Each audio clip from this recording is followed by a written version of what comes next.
सत्तेत येत असताना केलेली आश्वासनं यांची पूर्तता झाली पाहिजे आणि या पूर्ततेचा जो महत्त्वपूर्ण जो गाभा आहे तो आहे शेतकऱ्यांच्या शेतमालाला भाव मिळणे आणि सोबतच आम्ही सत्तेत आल्यानंतर कर्जमाफी देऊ हे या महायुतीच्या सर्व घटक पक्षांनी आणि जे मुख्यमंत्री यांनी हे वारंवार सांगितलेलं आहे।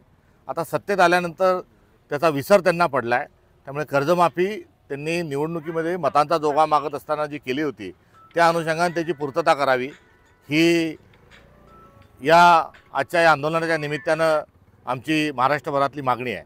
आणि सोबतच जो शेतमालाला भाव आहे, कारण अडाणी अंबानींचं चांगभलं करण्याच्या नादात सोयाबीनचे भाव पाडलेत आणि याच कडबोळाच्या आंतरराष्ट्रीय हितसंबंध जोपासण्याकरता कापसाला भाव नाही आहेत, धानला भाव नाही आहेत, कांदा उत्पादक जो आहे त्याच्या देखील अनेक समस्या वाढत चाललेल्या आहे।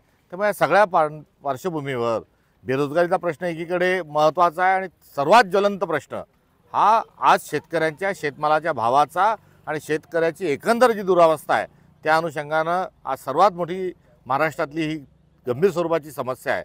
आणि या अनुषंगानं जसं आपण सांगितलं त्यानुसार संपूर्ण कर्जमाफी करावी ही काँग्रेसची मागणी आहे। आज महाराष्ट्रभर याकरता आंदोलन छेडण्यात आले। कुठल्याही प्रकारची रस्सी केस नाही, आम्ही सोबत निवडणुका लढलेलो आहे आणि विधिमंडळातील आमचे सर्व सदस्य आणि विधिमंडळातील नेते याबद्दल आपसात चर्चा करून त्यावर तोडगा काढतील। याच्या संदर्भामध्ये दोन प्रामुख्याने मोठ्या अडचणी आहेत। एक तर CCI शेतकऱ्यांचा माल घेत नाही, व्यापाऱ्यांचाच घेतो, ही सगळीकडे असणारी ओरड आणि हे तथ्य असणारी एक सर्रास हा उद्योग सर्वदूर सुरू आहे।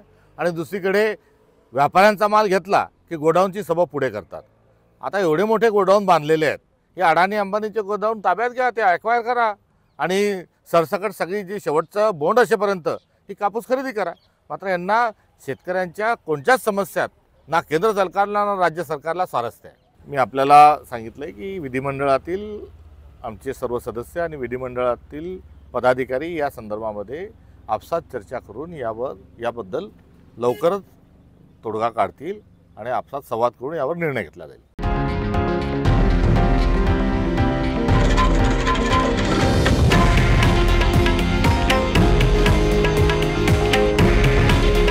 हे आहे देशातील नंबर 1 न्यूज नेटवर्क आणि आपण पाहत आहात TV9 मराठी।